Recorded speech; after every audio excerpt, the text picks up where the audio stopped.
शुरू अल्लाह के नाम से जो बड़ा मेहरबान निहायत रहम वाला है। आज दोस्तों मैं आपके साथ एक बहुत ही कमाल की रेसिपी शेयर करने वाली हूँ। अगर तो आपके बच्चे सब्ज़ी खाना नहीं पसंद करते तो आज की रेसिपी के बाद ज़रूर खाना पसंद करेंगे। तो आप उन्हें इस तरीके से सब्ज़ियों के कबाब बना के दें तो अब रोज़ फरमाइश से मांगेंगे। अगर आप मेरे चैनल पर नए हैं तो मेरे चैनल को लाइक शेयर और सब्सक्राइब किए। और इधर मैंने ले ली थी एक कढ़ाई और इसमें मैंने डाल लिया है 1 कप चिकन। इधर मैंने चिकन बोनलेस लिया है। आप चाहें तो आप हड्डी वाला भी ले सकते हैं, बोनलेस भी जो आपके घर में मौजूद है आप वो ले। और इधर मैंने पानी डाला है इसमें 3 कप। और इधर मेरे पास है अदरक लहसुन पेस्ट 1 टीस्पून मेरे पास अदरक पेस्ट है और 1 टीस्पून मेरे पास लहसुन पेस्ट है। तो ये दोस्तों मैंने फ्रिज में इसको बना के फ्रीज़ किया हुआ था और आप देख सकते हैं कि बिल्कुल भी इसका कलर ख़राब नहीं हुआ, बिल्कुल फ्रेश है। तो इसकी भी रेसिपी मेरे चैनल पर मौजूद है। अगर आप लहसुन और अदरक का पेस्ट बनाना चाहते हैं तो आप मेरे चैनल पर इसकी रेसिपी ले सकते हैं। तो मैं लिंक डिस्क्रिप्शन में दे दूँगी। तो अभी हमने इसमें यह डाला है और अब हम इसमें डालेंगे हाफ़ टी स्पून नमक और इसको अच्छे से मिक्स कर लेंगे।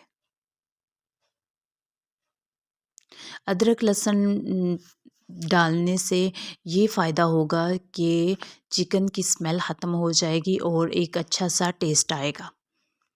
तो अभी हम इसको बॉयल होने तक छोड़ देंगे। जब तक ये बॉयल होते हैं तो हम वेट करते हैं, तकरीबन 15 मिनट के लिए हम इनको बॉयल होने के लिए छोड़ देंगे। तो इधर 15 से 20 मिनट मेरे हो चुके थे।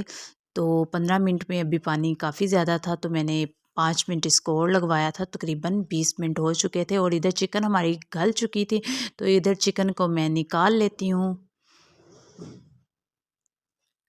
और आराम चिकन को हम निकाल के अलहदा से श्रेड कर लेंगे।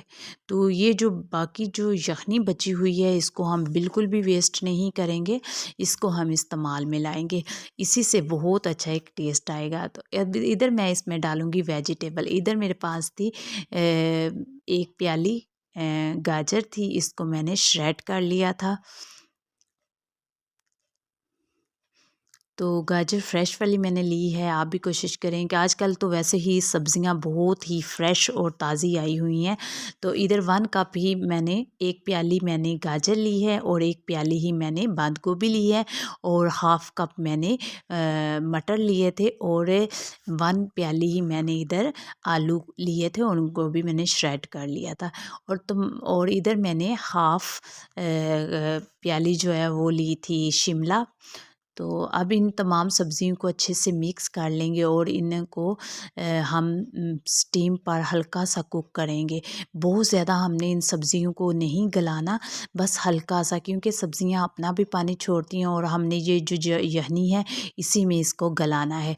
तो इधर लो टू मीडियम हम इसका फ्लेम रखेंगे और इस फ्लेम पर हल्का सा स्टीम से हम इसको कुक कर लेंगे ताकि तमाम चीज़ें अच्छी सी टेंडर हो सके, ताकि हल्की सी नरम हो जाए। हमने बहुत ज़्यादा गलाना नहीं, तो बस हमने हल्का सा नरम करना है। तो इधर जब तक ये नरम होती है तो हम इसको 5 मिनट के लिए कवर करके छोड़ देते हैं। और लीजिए जनाब 5 मिनट हो चुके हैं और सब्जियां भी हमारी टेंडर हो चुकी हैं। तो अभी हम इनको फ्लेम ऑफ करेंगे और ठंडा होने के लिए छोड़ देंगे। और यहाँ जो मैंने चिकन बॉयल किया था ना 1 कप, उसको मैंने ठंडा करने के बाद श्रेड कर लिया था और श्रेड करने के बाद मैंने डाल दिया था। अब कुछ हम सूखे मसाले डालेंगे और इधर मैंने डाल दिया है ज़ीरा 1 टीस्पून, काली मिर्च 1 टीस्पून, नमक पहले भी हमने ऐड किया था तो अभी मैंने इधर हाफ़ टी स्पून नमक डाला है। आप अपने टेस्ट के हिसाब से कम ज़्यादा कर सकते हैं। और इधर कुटी हरी मिर्च मैंने डाली थी 1 टीस्पून। और इधर हम थोड़ा सा इसमें डालेंगे ब्रेड क्रम्स। और इस ब्रेड क्रम्स हम इसलिए डाल रहे हैं, एक तो ये टेस्टी बनेगा और दूसरा ये बाइंडिंग का काम करेंगे। तो इधर मैंने ब्रेड क्रम्स जो थे ना वो 4 टेबल स्पून डाला था। तो 4 टेबल स्पून डाल के मैंने इसको अच्छे से मिक्स कर लिया था। ठीक है। हम इसको अच्छे से मिक्स करेंगे हल्के हल्के हाथों से, ताकि हमारी वेजिटेबल जो है ना वो बहुत ज़्यादा नरम ना हो। और हल्का हल्का सा हम इसको मिक्स करेंगे ताकि तमाम मसाले यकजा हो सके। और यकीन माने कि जब आप ये कबाब बच्चों को बना के देंगे ना, जो बच्चे बिल्कुल भी सब्जियां नहीं ना शौक से खाते, वो भी बड़े शौक से खाएंगे और स्पेशल फरमाइश करेंगे। और इसका इतना कमाल का टेस्ट है कि बीफ और मटन के कबाब भी पीछे कर देंगे, इतने मज़े के। और आप ये सोचें कि इसमें कितनी गजाइत है और कितनी ये फ़ायदेमंद है हमारे बच्चों के लिए। तो आप ज़रूर इस रेसिपी को ट्राई करें और बच्चों को तो लाजमी बना के दें, और फैमिली को भी। ये आप लंच बॉक्स में भी बना सकते हैं, लंच बॉक्स में बनाकर बच्चों को दे सकते हैं, टी टाइम में भी आप इस्तेमाल कर सकते हैं। और इधर मैंने जो लास्ट में एक मज़ेदार चीज़ डाली है जो हमारे कबाब को और जायकेदार बना देगी, वो है चिकन पाउडर। तो इधर मैंने इसमें चिकन पाउडर 1 टीस्पून डाली थी, और इसको डालने के बाद हम अच्छे से इसको करेंगे मिक्स। और मिक्स करने के बाद फिर हम इनके कबाब तैयार करेंगे। और अब मैंने हल्का सा हाथों को ना ऑयल से ग्रीस कर लिया है, हल्का सा ऑयल लगा लिया। ऑयल ना भी लगाएंगे तो इंशाल्लाह कभी भी आपकी हथेली के साथ नहीं चिपकेंगी। बहुत अच्छा ये हमारा बैटर तैयार हुआ है। और अभी हम हल्का सा, जितने साइज़ में आप कबाब बनाना चाहते हैं आप उतने साइज़ का ले लें।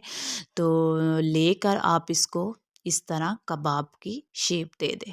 बहुत इजीली ये सेट हो जाएंगे, कोई मुश्किल नहीं आएगी कि सब्ज़ी टूट रही है, बन नहीं रहे, कैसे बनाएं, बिल्कुल भी नहीं होगा। आप बिल्कुल इसी रेसिपी को इसी तरह से इसको मतलब बनाएं जिस तरीके से मैंने बनाया, तो बिल्कुल भी आपके कबाब टूटेंगे नहीं, बिल्कुल फ्रेश रहेंगे।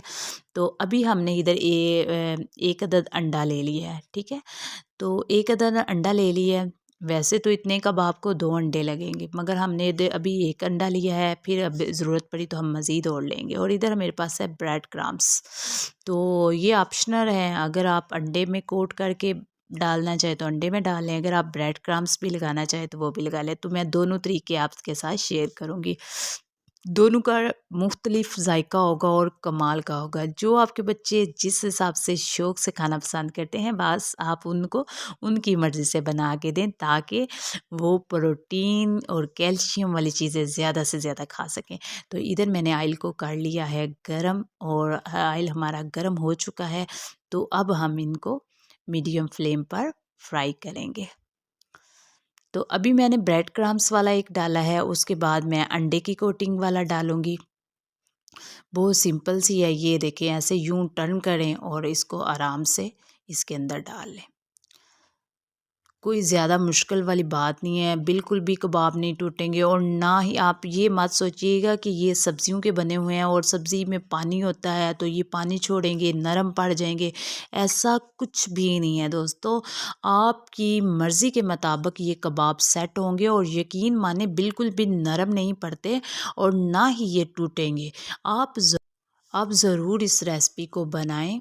उम्मीद करती हूँ कि आपको इतने कमाल के कबाब आपने पहले कभी नहीं बनाए होंगे, और जब आप बनाएंगे ना तो आप कहेंगे कि वाकई इस जैसे टेस्टी कबाब कोई नहीं बना सकते। बीफ और मटन के भी आप भूल जाएंगे। तो जैसा कि हम इनको मीडियम फ्लेम पर कुक कर रहे हैं, तो फिर मैंने इनको 2 मिनट के बाद इनकी साइडें चेंज की थी, और आप देख सकते हैं कितना प्यारा गोल्डन सा कलर आ गया है। तो इसी तरह कलर आप अपनी मर्ज़ी से रख सकते हैं, आपने ज़्यादा डार्क करने हैं या लाइट से रखने हैं, वो आपकी अपनी मर्ज़ी है। अंडे की कोटिंग और ब्रेड क्रम्स की कोटिंग से बहुत अच्छे ये तैयार होते हैं। ये फ़र्स्ट वाला जो है ये मैंने ब्रेड क्रम्स वाला डाला था और दूसरे अंडे की कोटिंग वाले डाले थे। ठीक है, आपकी अपनी चॉइस है, आप ब्रेड क्रम्स वाले बनाते हैं या अंडे की कोटिंग वाले बनाते हैं। तो दोनों ही फार्मूले बहुत अच्छे हैं, बहुत टेस्ट आता है और बहुत ही मज़ेदार तैयार होते हैं। और इधर देखिए कितना प्यारा कलर आ चुका था इसका, और टोटल मैंने इसको 5 मिनट लगाए हैं। 5 मिनट में बहुत ज़बरदस्त ये कुक हो जाते हैं अंदर से। तो ये ऑलरेडी पहले से कुक हुए हैं। तो अब हम इसको निकाल लेंगे। आप किसी भी पेपर टॉवल पे इनको निकाल लें और निकालने के बाद सर्व करें। और अभी भी जो बचे थे वो भी मैंने डाल दिए थे ब्रेड क्रम्स वाले। तो इधर देखें कमाल की ये लुक आई है, बहुत टेस्टी तैयार हुए हैं। केचप के साथ सर्व करें, आप ग्रीन चटनी के साथ सर्व करें, आप चावलों के साथ सर्व करें, ये आपकी अपनी चॉइस है, आप किसके साथ कैसे सर्व कर सकते हैं। बहुत ही कमाल के और ये क्रिस्पी तैयार हुए थे ब्रेड क्रम्स वाले,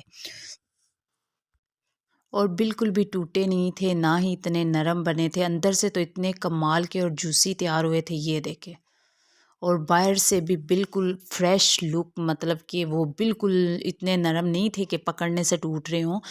तो ये आपकी मर्ज़ी से, और अंदर तक ये जूसी और मज़ेदार तैयार हुए थे, ना ही सुकड़ के, ये बिल्कुल सुकड़े हुए थे, बिल्कुल फ़्रेश फ़्रेश थे, बहुत ही कमाल के थे। आपके घर में गेस्ट आएँ या कोई त्यौहार हो या आम रूटीन में भी आप बना के बच्चों को दें, लंच में दे सकते हैं। तो उम्मीद करती हूँ कि आप लोगों को मेरी रेसिपी ये पसंद आएगी। तो आप लोग ज़रूर ट्राई कीजिएगा और मुझे कमेंट्स में कमेंट्स अच्छा सा कीजिएगा कि आपको मेरी रेसिपी कैसी लगी। तो अल्लाह हाफ़िज़, फ़ी अमानिल्लाह।